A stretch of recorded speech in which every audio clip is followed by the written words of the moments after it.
Uste dut novela beltz baten aurrean gaudela.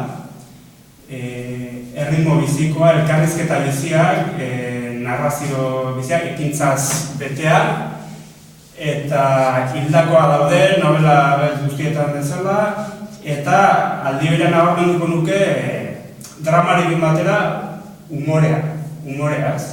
Azkenean Nagarra eta Barrea txanpomenaren beraren bi aurpegi dira, ez? Eta saiatu nik mantentzen intriga hori bukaera arte.